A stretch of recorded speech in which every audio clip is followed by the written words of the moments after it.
2017년도 한국 통계청 자료에 따르면요, 2017년도에 11만 건의 이혼이 있었다고 합니다. 11만 건. 2004년도에 우리나라 역사상 가장 큰 이혼 정점을 찍었었어요. 17만 쌍이 이혼을 하고 그다음부터 쭉 내려오기 시작했습니다. 내려가고 지난 10년간 평균적으로 11만 쌍이 매년 이혼을 하고 있다고 합니다. 거기 이제 여러 가지 이혼 사유가 있는데 제가 순위를 좀 가르쳐 드릴게요. 7위부터 첫 번째 7위 11만 건 정도의 7위 한 이혼 사유는 건강상 문제였다고 합니다. 0.7%. 예. 그리고 6위를 한 것은 정신적 학대, 육체적 학대였다고 합니다. 3% 정도가 그 정신적 학대, 육체적 학대로 이혼을 하셨고요. 5위로 이유가 불분명한 보신 분들이 6%. 예. 그리고 3, 4위가 항상 매년 비슷합니다. 삐까삐까한데 4위를 한 것이 배우자의 부정, 바람을 핀 거죠. 7%가 바람을 폈고요. 3위가 가족 간의 불화입니다. 7.4%. 그 1, 2위는 거의 안 바뀌어요. 매년 똑같아요. 예. 그리고 퍼센테이지도 비슷합니다. 2위는 뭘까요? 돈 문제입니다. 예. 경제 문제로 헤어지는 부분이 10%. 예. 무슨 11조도 아니고 10%가 예. 돈 문제로 이제 헤어지고요. 1, 2 다 아시죠? 45%입니다. 1위가 무슨 이유일까요? 예. 성격 차이. 예. 성격 차이로 이혼하신 분들이 45%라고 합니다. 슬프게도 크리스찬들이 이혼하시는 사유도 크게 다르지 않다고 합니다. 예. 에베소 교회도 이 결혼에 대한 어려움들이 있었습니다. 특별히 에베소 상황 자체가 2000년 전에 굉장히 성적으로 문란한 문화 가운데 있었기 때문에 바람 피는 사람들도 많았고 그 다음에 이혼하게 되는 분들도 많았고, 예. 그리고 또 특별히 이제 이 사도 바울이 결혼에 대한 부분들을 가르치기 원하는데, 제가 지난번에 말씀드렸지만은 에베소서가 1장부터 6장까지가 있습니다. 1장부터 6장까지가 있는데 1장부터 3장은 뭐였죠? 우리가 믿는 복음, 복음의 내용이에요. 그리고 4장부터 6장은 그 복음을 믿은 사람들이 어떻게 살아가야 될지 그거를 설명하는 겁니다. 그래서 4장부터 이제 봤을 때 부르심에 합당하게 행하라. 그건 뭐냐면은 크리스천으로 부르심을 받았다면은 어떻게 행해야 되는지를 말씀하시기 원하시는 거예요. 그리고 하나님을 닮아가라. 그러면은 성화되는 과정에서 어떻게 살아야 되는지, 또 새 옷을 입어라. 그것도 이 옷을 입고 어떻게 해야 될지, 빛의 자녀로 살아라. 성령 충만을 받아라. 이런 내용들이 대부분 크리스천이 됐다면은, 정체성이 바뀌었다면은 어떻게 살아가야 될지를 부분을 말하는 거고요. 지금 이번 주부터 이제 나오는 말씀은 관계에 대해서 어떻게 행해야 될지 말씀하시는 겁니다. 그래서 남편과 아내의 관계, 부모와 자녀의 관계, 주인과 종의 관계, 이 관계들 가운데서 하나님께서 어떻게 행하기 원하시는지, 크리스천으로 어떻게 행하기 원하시는지 말씀하시는 겁니다. 저희 말씀이 아시다시피 신약 구약 있잖아요. 신약은 언제 쓰여졌죠? 2000년도 전에 쓰여졌어요. 굉장히 오래됐죠. 여러분도 혹시 셰익스피어 읽어본 적 있으십니까? 셰익스피어가 이제 몇백 년 전에 쓰여진 책인데 읽어보시면은 정말 딴 나라 같아요. 예, 이게 무슨 말인지 도대체 전혀 이제 공감하기 힘들죠. 그리고 근데 신약은 2000년에 쓰여졌고요. 구약은 몇 년 전에 쓰여졌습니까? 3600년 전 정도에 쓰여졌어요. 예. 그때부터 쓰여지기 시작한 거죠. 그러니까 이 책 자체가 굉장히 오래된 책이죠. 내용 자체가. 근데 놀라운 것은 여기 이 성경에 나오는 이 하나님의 말씀을 믿는 이 말씀이 지금 저희에게도 온전하게 적용되어질 수 있다는 말씀인 거죠. 하나님께서 시간과 공간을 초월하신 분이시기 때문에 그의 진리는 항상 서 있습니다. 제가 이 말씀을 왜 드리냐면은 저희가 배웠고 경험하고 이제 자라온 환경 때문에 성경에 말하는 원리와 저희가 생각하는 원리가 다를 때가 있잖아요. 그러면은 누구의 원리로 맞추냐가 굉장히 중요해요. 성경을 내 원리로 맞출 것인가, 아니면은 내 원리를 성경에 맞춰갈 것인가. 당연히 이제 저희 원리를 성경에 맞춰가야 되겠죠. 이 결혼에 대한 부분이 좀 그렇습니다. 지금 이제 오늘 말씀을 나눌 때 지금 내가 생각하는 어떤 환경과 가치관이랑 좀 많이 거리가 보일 수도 있어요. 근데 그 거리를 성경에 맞춰 가셔야 될 부분이 있습니다. 그래서 첫 번째 포인트는 뭐냐? 복음이 이끄는 아내분은 남편에게 순종해야 됩니다. 예. 남편에게 순종하시. 바로 자리를 일어나서 나가시고 싶은 분 계시죠? 21절, 22절 보시면요. 21절은 제가 읽어드릴게요. 그리스도를 경외함으로 피차 복종하라. 22절에 아내들이여 자기 남편에게 복종하기를 주께 하듯 하라 그래요. 여기서 21절 제가 지난주에 잠깐 설명드리겠지만 이 피차 복종하라. 저는 이제 복종이라는 단어가 좀 한국말로 좀 세게 느껴져서 제가 순종이라고 좀 바꿔서 말씀드리겠습니다. 피차 순종하라. 여기서 21절에 피차 순종하라는 말은 서로 순종하라는 말은 질서적 순종, 순서적 순종을 말합니다. 이게 뭐냐면 orderly submission. orderly submission은 이게 어떤 컨텍스트냐면은 예를 들어서 여러분이 이제 학교에서 일을 하는데 학교 교장 선생님이 계시죠. 그리고 선생님들이 계시잖아요. 교장 선생님들이 결정해야 될 부분에 선생님들이 따라가야 될 부분이 있죠. 그거를 순서적 순종이라고 얘기를 해요. orderly submission. 아니면 예를 들어 회사에서 일하시는데 회사에 뭐 회장님이 계시고 사장님이 계시고 그리고 또 이제 뭐 과장님이 계시고 그러잖아요. 그러면은 그 각자의 위치에서 결정을 했을 때 따라야 될 부분이 있죠. 그거를 순서적 순종 얘기를 해요. 가정에서도 마찬가지입니다. 부모님들이 아이들의 권위 위에 있죠. 아이들이 뭘 결정해서 부모님들이 따라가는 게 아니죠. 부모님들이 결정해서 아이들이 따라가야 될 부분이 있습니다. 그것처럼 성경은 물론 바깥에 있는 모든 조직이나 기관은 사람들이 세우고 사람들이 세운 조직이고 기관이지만은 가정과 교회는 하나님이 세운 조직, 하나님이 세운 기관이어서 그 하나님이 그 어떤 위치에 사람들을 세우시고 그거를 순서적 순종, 질서적 순종을 orderly submission을 하기 원하세요. 그걸 가운데서 남편과 아내 관계를 지금 설명을 하시는 겁니다. 남편이 남편을 순종한다. 이 말이 자신의 어떤 위치가 묶여 있거나 종노릇하는 사람으로 순종하는 게 아니라요. 자유롭고 책임 있는 사람으로 순종하는 겁니다. 이게 굉장히 중요해요. 종이나 어떤 묶여 있는 사람으로 순종하는 것이 아니라 free and responsible person. 우리가 이제 또 말하는 이 성경 말하는 권위는요, 독재와 굉장히 큰 차이가 있습니다. 권위는 어떤 그 자유와 책임을 가지고 순종하는 게 반면에 독재는 그 자유와 책임을 무시한 채 사람 이제 그 억누르는 겁니다. 그래서 성경은 독재를 가르치지 않고 권위, 순서적 권위를 가르칩니다. 저희가 이제 자란 환경이 특별히 이제 어른들 말고 여기서 자라난 우리 어린 친구들은 학교 내에서 개인 권리와 자유를 굉장히 중요하게 가르쳐요. 그렇기 때문에 이렇게 누가 누구한테 순종을 해야 돼 이런 말을 들으면 굉장히 큰 거부감이 옵니다. 여기서 22절을 보시면은 아내가 남편에게 복종하는 동기를 주께 하듯 하라 이렇게 말씀하세요. As to the Lord. 그렇죠. 그래서 아내분이 남편분을 순종하고 따르는 것이 예수님을 따르는 것처럼 순종하고 따른다.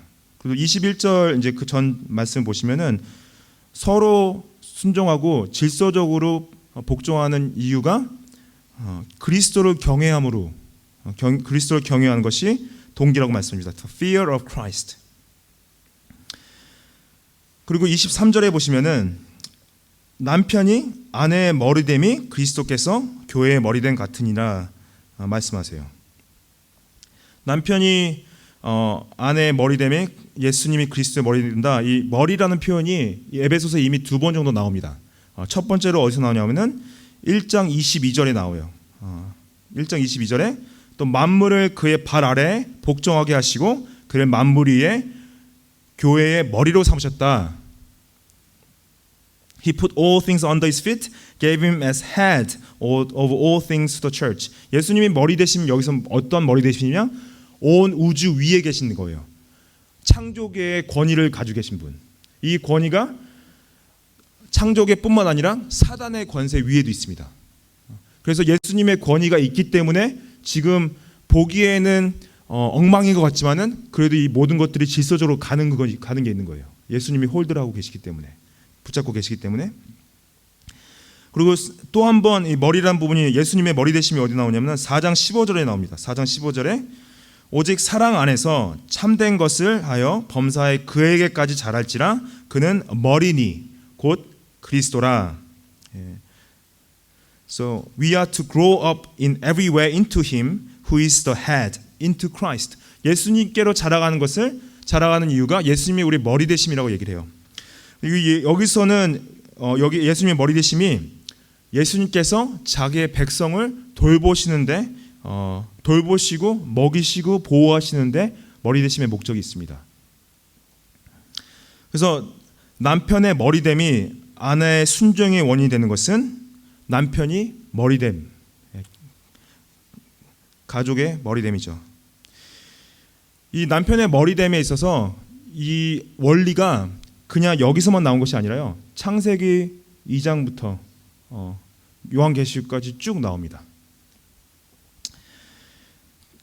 특별히 이제 창세기 3장 16절을 보시면은 이렇게 써 있죠. 이거는 이제 타락 후긴 한데 여자에게 이르시되 내가 내게 임신하는 고통을 크게 더하리니 내가 수고하고 자식을 낳을 것이며 너는 남편을 원하고 남편은 너를 다스릴 것이니라 하시고 했어요. 그래서 he shall rule over you. 머리됨을 말합니다. 그리고 이제 신약으로 넘어오면은 고린도전서 11장 8절 9절 보시면은 이제 창조 원리를 그대로 인용을 해요. 남자가 여자에게서 난 것이 아니요 여자가 남자에게서 났으며 또 남자가 여자를 위하여 지음을 받지 아니하고 여자가 남자를 위하여 지음을 받은 것이니. 그래서 창조 원리가 뭐예요? 하나님께서 여자를 먼저 창조하지 않으시고 남자를 먼저 창조하신 거예요. 남자를 창조하신 이후에 여자를 창조하셨죠. 그 창조 원리가 남자의 머리됨의 원리라고 합니다. 그리고 디모데전서 2장 11절 13절을 보시면은 교회 안에서 여자분들의 위치를 말하긴 하는데요. 또 이 창조 원리를 얘기해요. 여자는 일체 순종함으로 조용히 배우라. 여자가 가르치는 것과 남자를 주관하는 것을 허락하지 아니하노니 오직 조용할지니라. 이는 아담이 먼저 지음을 받고 하와가 그 후며. 이 말씀을 합니다. 제가 이제 그냥 읽고 넘기긴 하지만은 이 말씀들이 신학자들이 굉장히 크게 토론하고 싸우는 말씀들이긴 해요. 근데 그냥 이거를 좀 그냥 문자 그대로 좀 받아들여야 될 부분이 있습니다. 다시 이제 저희 본문으로 가면은 23절을 가시면은 남편이 아내의 머리됨이 그리스도께서 교회의 머리됨 같으니라 그가 바로 몸의 구주시니라 하시는데 23절에 이제 그가 바로 몸의 구주라는 것은 남편이 아내의 몸의 구주라는 게 아니라 그리스도가 교회의 몸의 구주신 걸 말하는 거예요. 예수님께서 구원자 되시죠. 그래서 아내를 구원하신 분은 남편분이 아닙니다. 아내를 구원하신 분은 예수님이십니다. 남편은 아내를 구원할 수 없습니다. 남편이 자신을 구원할 거라고 생각하고 결혼하신 분 안 계시죠? 다행이네요. 남자분들은 아내가 자신을 구원할 거라고 생각하면서 결혼하신 분들 좀 계십니다. 나 좀 살려주세요 하면서.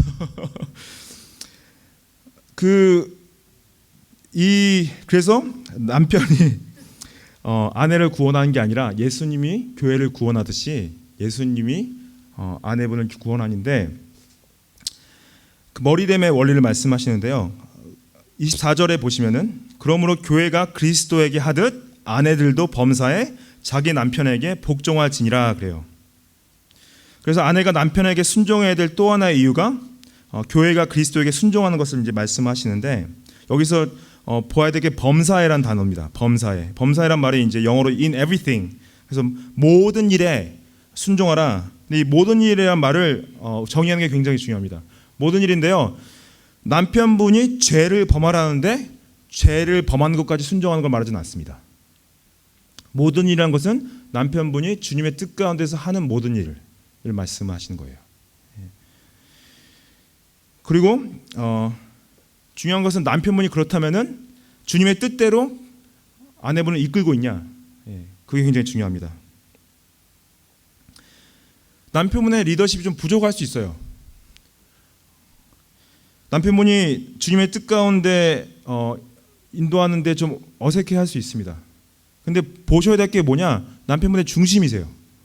그 중심이 하나님의 뜻을 따르려고 하는가, 하나님을 기쁘시게 하려고 하는가, 좀 부족하고 잘 못할 수 있지만은. 그래서 아내분의 순종은요, 남편분의 부족함이나 잘남에 있지 않습니다. 이게 굉장히 중요한데, 아내분의 순종은 예수님의 복음에 있습니다. 예수님의 결혼에 대한 목적에 있습니다. 물론 교회가 예수님을 순종하고 따라갈 때 예수님의 완벽하신 사랑과 그분의 겸손하신 섬김에 있긴 해요. 그 남편분이 예수님처럼 완벽하지도 않고 예수님처럼 모든 약속을 지키실 수 있는 부분은 아니세요. 하지만 그 복음의 관계를 하나님께서 결혼 관계 가운데서 드러내기 원하셨기 때문에 남편분이 죄인이고 남편분이 부족하지만 순종하며 따라가야 될 부분이 있습니다. 그렇다면 남편분이 만약에 믿음이 없다, 그리고 아니면 믿음이 좀 부족하다, 그럼 어떻게 할까요? 만약에 남편분이 아직 믿음이 없으시거나 아니면 믿음이 좀 부족하고 어려도요, 복음이 이끄시는 아내분은 남편에게 순종하면서 따라갑니다. 그게 무슨 말이냐면은 남편분이 크게 하나님의 뜻과 원리에 어긋나지 않는 이상 그분이 믿음이 없거나 믿음이 부족해도 순종적으로 따라가야 되셔야 돼요. 그것이 어떻게 보면은 자기 십자가를 지고 가는 것입니다. 그래서 자신을 부인하고 자기 십자가를 지고 나를 따르라 하셨던 예수님 명령이 무엇이냐? 남편분이 좀 부족하고 믿음이 없더라도 순종하면서 따라가야 될 부분이 있어요. 다들 너무 긴장하시는데요. 분위기가 굉장히 무겁네요. 아멘 소리가 들리지 않습니다. 복음이 이끄는 아내는 남편에게 순종하십니다. 순종하시는 것은 남편에게 달려있지 않고 예수님께 달려있습니다. 예수님의 복음에 있습니다. 남편분들이 이제 남편을 먼저 남자를 먼저 지으시고 하나님께서 여자를 지으시고 여자한테 뭐라고 하셨어요? 돕는 배필이다 그러셨죠. helper. 예, 돕는 배필이다. 왜 그렇게 하셨는지 아십니까? 남자분들이 도움이 필요해서 그래요. 예. 남편들은 도움이 필요합니다. 예, 그래서 도움을 받아야 돼요. 그게 도움을 받는다는 것이 남편분들이 부족하기 때문에 그렇습니다. 예. 그래서 도와주십시오. 예.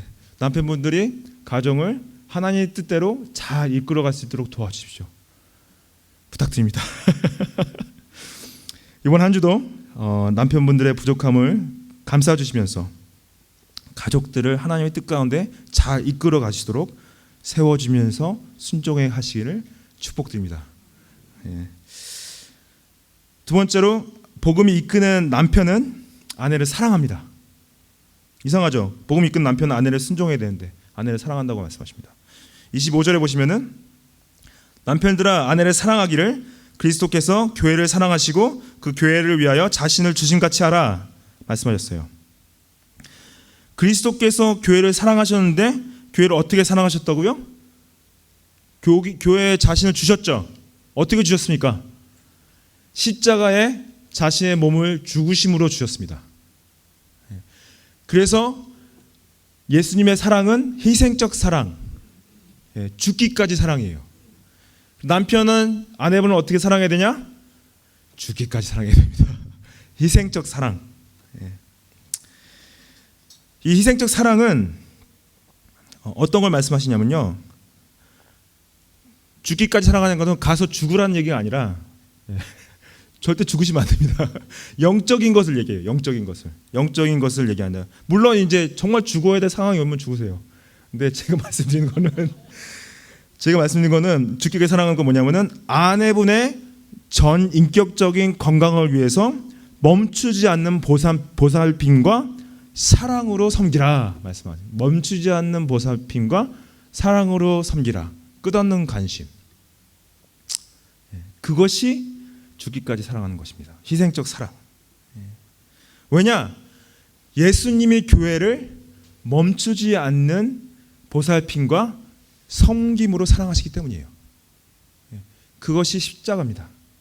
그것이 십자가고, 자, 그거에 대한 자세한 그림이 나오는데요. 그 자세한 그림이 26절에 나옵니다. 26절에 보시면은 이는 곧 물로 씻어 말씀으로 깨끗하게 하사 거룩하게 하시고 그래요. 물로 씻어 말씀으로 깨끗하게 하신다. 예수님이 특별히 교회에 명령하신 세례가 있죠. 세례가 뭐예요? 세례 예식은 한 사람이 복음을 듣고 예수님 앞에서 죄를 회개하고 믿음을 고백했을 때 물로 씻음을 받는 성례입니다. 그것을 깨끗하게 한다. 이 말은 뭐냐? 어떤 더러운 그릇이 있잖아요. 더러운 그릇이 있으면은 어떻게 합니까? 우리가 거기다가 뭘 담아서 먹기 원하면은 씻죠. 그 씻는 행위 뭘로 씻으세요? 물로 씻죠. 물로 씻고 거기다 음식을 담고 쓰잖아요. 하나님께 쓰임 받는 도구로서 준비되어지기 위해서 깨끗함을 받는다. 그 의미에서 깨끗함인데 아내분들이 하나님의 도구로서 하나님의 영광을 위해 쓰임 받기 위해서 남편분들이 그 깨끗게 됨을 도와주는데 여기선 특별히 말씀으로 보이세요? Washing of water with the word. 말씀으로 깨끗하게 받는다는 개념은 예수님께서 여러 번 말씀하셨는데 제가 한 군데를 좀 보여드리기 원합니다. 예수님께서 요한복음 15장에서 말씀을 깨끗해 하심을 말씀하신 적이 있어요.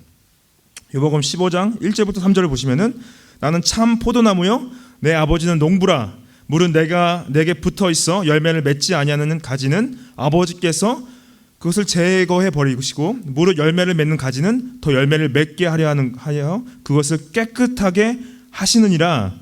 3절 보시면은 너희는 내가 일러준 말로 이미 깨끗하여졌다 말씀하세요. 이 복음의 말씀을 말씀하신 거예요. 죄 사함의 말씀. 깨끗하게 되는 것은 예수 그리스도의 보혈의 은혜로 깨끗하게 정결케 되는 거죠. 근데 이게 말씀으로 정결케 된다. 우리의 정체성, 우리를 의롭게 하시는 분은 남편분이 아닙니다. 예수님이세요. 근데 이 원리를 어떻게 가정 안에서 적용되어지냐? 남편분이 아내분을 말씀으로 섬기셔야 됩니다. 예를 들면은 본인이 어떤 묵상 가운데서 말씀에 좀 마음이 와닿는 부분이 있었어요. 그러면 아내분한테 가셔서 말씀하시는 거예요. 이 말씀 내가 보니까 내 생각에는 우리 가정이 좀 이렇게 했으면 좋겠어. 이게 되게 마음이 참 와닿네. 당신 생각은 어때?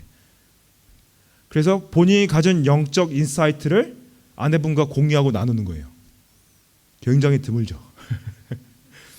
남편분이 한번 그렇게 하신 분. 그래서 그리스도의 복음의 말씀으로 아내분을 섬긴다. 이게 힘들잖아요. 그러면 그냥 같이 말씀을 읽으시면 돼요. 그리고 그 생각을 나누시면 됩니다. 한국 어른들 특별히 생각을 나누는데 굉장히 어색해하세요. 그걸 뭐하러 나누냐. 근데 명령입니다. 남편분이 어떻게 아내분을 사랑하냐? 말씀으로 사랑해야 돼요. 그랬을 때 하나님께서 쓰이시는 그릇으로 아내분이 서실 수 있습니다. 함께 읽기 힘들면 함께 들으세요. 함께 듣기 힘들면은 함께 뭘 보시기라도 하세요.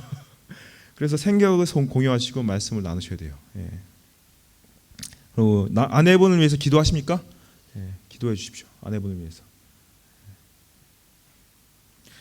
제가 오늘 이 말씀 준비하는데 저희 아내가 갑자기 제가 제 표현이 영적인 표현들이 늘어난 걸 보면서 설교를 준비하고 있구나.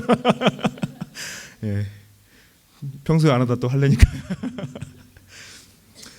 두 번째로 이제 또 이 예수님의 희생적 사랑이 남편으로부터 어떻게 흘러나야 되는지 설명을 어떻게 하시냐면 27절에 보시면은 자기 앞에 영광스러운 교회로 세우사 티나 주름 잡힌 것이나 이런 것들이 없이 거룩하고 흠이 없게 하신다. 이 말씀이 약간 그 전 구절 그릇을 깨끗해 하는 어떤 물로 씻기는 반응과 비슷하게 보일 수 있어요.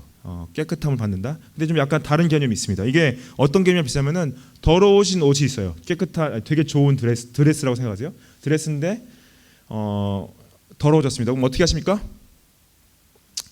빨아야 되죠. 예, 빠르고 뭐 드라이클닝이나 이제 주름 잡힌 거 펴야 되겠죠. 다려야 되겠죠. 예, 다리고 피고 근데 이제 거기다 이쁜 장식을 하는 거예요.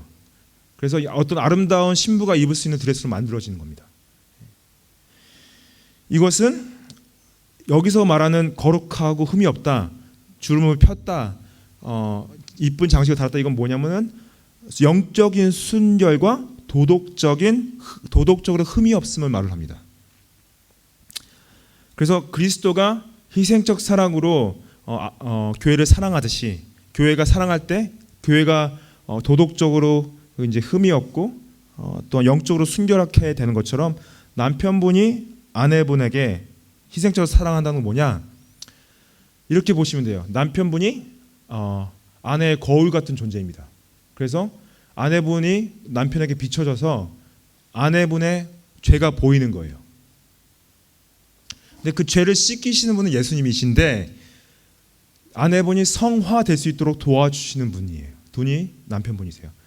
아내분의 가장 어떤 치부가 드러났을 때, 아무도 모르는 치부가 드러났을 때 그것을 보여주고 예수님께 나아가서 치유받고 회복하고 다시 설 수 있도록 도와주는 것이 남편분의 역할입니다.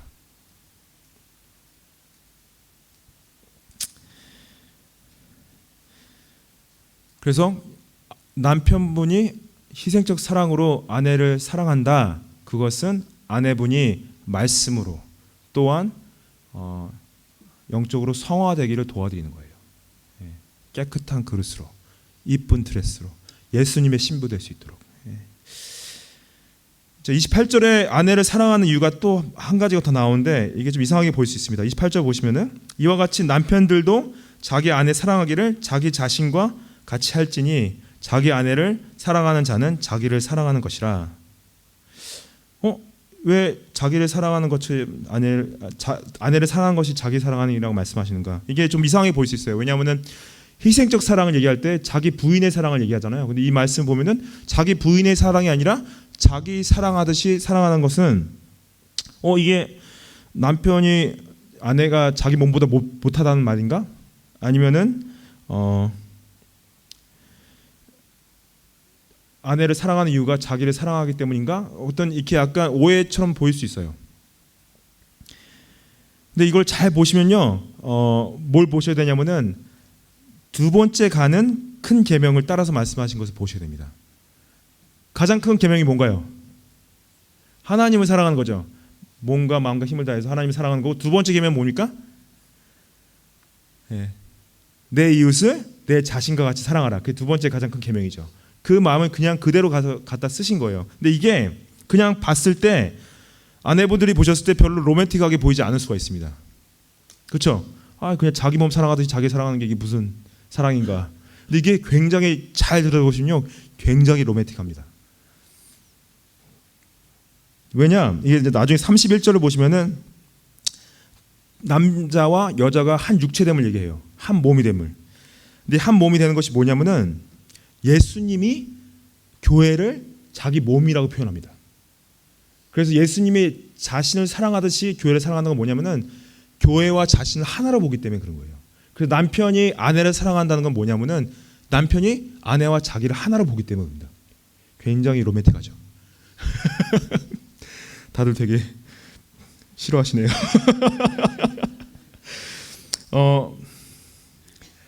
아내를 사랑하십니까? 아멘. 예, 할렐루야. 예수님이 교회를 향하여 사랑하신 그 사랑, 희생적 사랑, 멈추지 않는 보살핌과 그 섬기는 사랑으로 사랑하십시오. 이게 축복입니다. 여러분들 그거 아십니까? 하나님이 인간을 창조하셨을 때 단 한 명도 똑같은 성격을 가지고 태어나지 않게 하셨습니다. 성격이 비슷해 보이시는 분들도 다 성격이 다르신 분이세요. 그러면 만약에 성격 차이가 이혼 사유가 되잖아요. 그럼 저희 다 이혼해야 됩니다. 성격이 같은 사람이 없어요. 성격이 결혼의 목적이 아닙니다. 성격이 같은 게 결혼의 목적이 아니에요. 결혼의 목적은 하나님의 영광과 그의 복음에 있습니다. 예수님의 복음. 예수님의 복음을 살아내는 것이 결혼을 살아내는 거예요. 근데 이것이 억지로나 어려움으로 하는 것이 아니라 축복과 기쁨과 행복으로 하는 것입니다. 행복하십니까? 결혼하신 분들 축복합니다. 행복하시길 축복합니다. 아직 결혼 못하신 분들 이 행복을 누릴 수 있는 사람 만나시길 축복합니다. 아멘. 예. 이번 한 주도 예수님을 닮아가시면서요, 부르심 따라서 예수님의 머리 대심 같이 남편의 머리됨을 바라보시면서 순종하시고 또 예수님의 교회를 위해서 죽으신 사랑같이 그 희생적 사랑으로 아내분들 사랑하시기를 축복합니다.